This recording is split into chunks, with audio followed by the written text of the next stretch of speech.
to upgrade some of the lighting. Purchased some lights off of eBay. Got a 4-pack of these 9 LED 27 watt lights, and these have 2 wires on them, just a common and a neutral, or a common and a ground. And I believe these are around 35 watt bulbs, just halogen. We'll get a closer look. One thing I will recommend though is if you're going to do this project or any kind of lighting project, make sure you go ahead and take the fuse out of the electrical box. I'll show you where that is in a later clip. But it is extremely easy to short this out, and I've already blown 2 fuses just because I was not paying attention to what I was doing. So I'd recommend go ahead and pulling that fuse. It'll save you some headaches. And so we'll take this one apart and see what we've got to work with. There's some hardware that comes with this, so we should be able to mount it. Obviously the shape is going to be different, but for the price point I was looking at, this square one was the brightest and the cheapest. Just, you know, straight from China. I got it from a USA seller. This was an auction of 4. And I think because it ended at like midnight my time, I got it for pretty cheap. It was like 18 bucks for all these. So, you know, just a couple bucks a light. But they feel pretty heavy and should be hopefully a little bit brighter than those lights. I'm going to do a comparison, a side by side, once I get one installed. So we'll get a closer look at this light as we take it apart and see what it entails. So here we see a little bit closer. The first thing we'll do is remove this Phillips screwdriver, and that'll let this front portion come off. Alright, so when we remove the front panel here, we have our ground, and then we have our power, which we see, well, do we? So here we've got a blue and a green coming from the wiring. Our blue is going to our light bulb, and then our green is a ground that just attaches there. So, hopefully this is as simple as disconnecting these 2 wires, attaching them to the 2 wires from the other one, and removing this mounting hardware for this light, and getting the other one pulled up. So, we're going to unscrew this nut here so we can free up our green wire. We're going to remove this spade terminal connector here. Okay. So removing the ground screw here, let our terminal here come loose, and then we were able to remove this from our housing. So we've got our housing free. I went ahead and replaced that. Whoa. I went ahead and replaced that ground screw so we won't lose it, and we'll set that aside. And then here we're left with the actual light bulb, which, so here you can see we have a 12 volt 35 watt light, and that's what this guy here is. Not very bright. Here we have some kind of retaining clip that we will we'll go ahead and unbend that so that we can slide this through. Okay, so getting that clip apart was a little bit tricky. Basically used a linesman's plier to grab one side of it, and then worked a needle nose plier in the other side, and then just bent it out, and it came out that way. Here's the bolts that we're going to take off. It's not these ones on the inside. These ones on the inside would have freed it up from this gold piece here, but still would have been attached there. So this is what we really need to take apart. It was easy. 17 millimeter wrench is going to fit right on those. Take the bottom one off, then take the top one off, and the whole thing slides off. I just put them back together so we wouldn't lose any parts. That's all done. Here's what we're left with. Our 2 lighting wires and our mounting bolt. This is the hardware we got. 2 crush washers, 2 bolts, 2 nuts, 2 bolts, 2 crush washers, and this mount here. We've got this bolt which fits just perfectly in these 2 little dimples on either side of this bracket.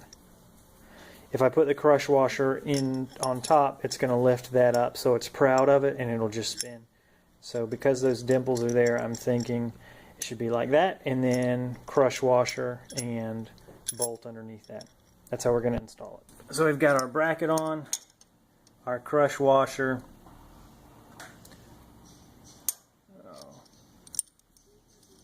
bolt, bracket, crush washer, and another nut. And here we have two 14mm wrenches we're going to use to tighten that down. So she's on there. I might need to loosen it up a little because I can't turn it any as it is, and I don't know if you're supposed to be able to turn it to adjust it, but we'll just leave it like that for now. Once we get it on, we'll figure out where it's supposed to be shining, and then we'll back it off. You can see here the tube is going to keep it from turning much further than that, but it's relative to the bike, it's close enough, I guess. Now we've got our bracket on. Went ahead and put our bolt, our light, our crush washer, and our nut on, and we'll go ahead and tighten that up and then get her where she's supposed to be. Both ways, and with some pressure you can move this forward, back and forth, and both side to side. So we've got our two wires to connect up, and you can really do this any way you'd like. I think I'm probably just going to use some wire nuts at first to make sure we get it connected and it works. So we'll see if we can get her working. So using some lineman's pliers, we just cut the connector off the ground, and now using a wire stripper we'll go ahead and strip some of that back. Then we'll take a wire nut and put the ground and the black together. I'm hoping that the red is going to be the positive terminal of the LEDs, and the blue is where the power is coming from. So hopefully we match this up right. If these lights have some kind of protection built in, it just won't work. If my understanding of LEDs and diodes works, putting it the wrong way will make it explode. So we will see, and hopefully this is how it's supposed to go. So we've got our wires wired up.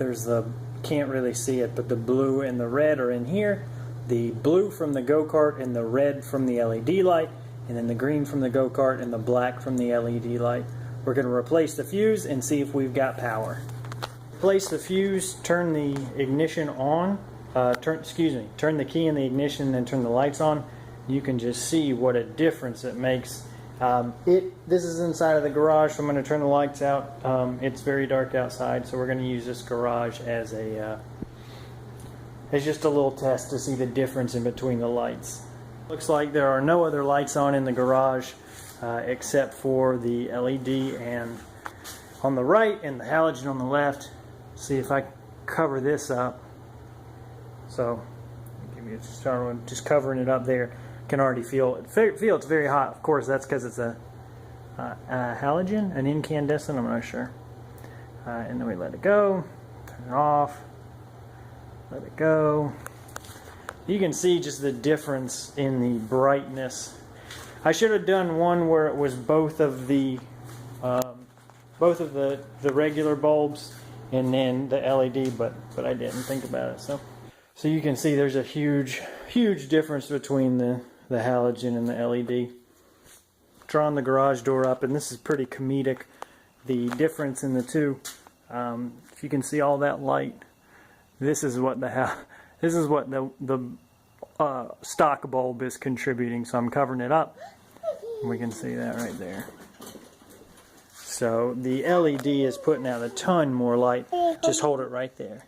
Okay, so we're going to cover up the LED, and that's what we see. Now I'm going to show it, cover up the LED, and this is very cool to the touch too. Bring the camera up just a little bit. There you go, that's perfect. Right there. Okay, so that's the LED. Keep it there, Charlie. I'm going to keep it there. Because I need to record. Now when we cover up the stock light, two hands, that's what the LED is shining. That's what the stock light's contributing. Keep it still. You don't want to make anybody sick. Show that right there. And one more time, this is what the very hot stock light's putting off versus the LED. So, on this side over here, we've got 9 3-watt LEDs for a total of 27 watts. And over here, we have one 35-watt, not sure what kind of style bulb. Incandescent, I think, is the term. I might be wrong. But you can see what a difference the LED bulbs make. So here we are with the second light installed. Let's see if we can do some side-by-sides, but you can see how bright it is too. we'll figure out where these beams need to be. So we're going to take it out, let it warm up for a few minutes, and take it around. Pretty excited about it. Don't know what I'm going to do. As you can see the tail lights here. I think this whole area is lit up more by the headlights, so it makes it look brighter. But the tail lights are some of those same kind of things. The difference is, well, one, you can see it needs to fit in a smaller container. And secondly, those are two-stage, so when you press the brakes, those engage another filament in the same single bulb. So that bulb has two filaments. Right now, one of them's on, and when you press the brake, another one turns on. So I don't know how to put some LEDs like this in the back without sacrificing that.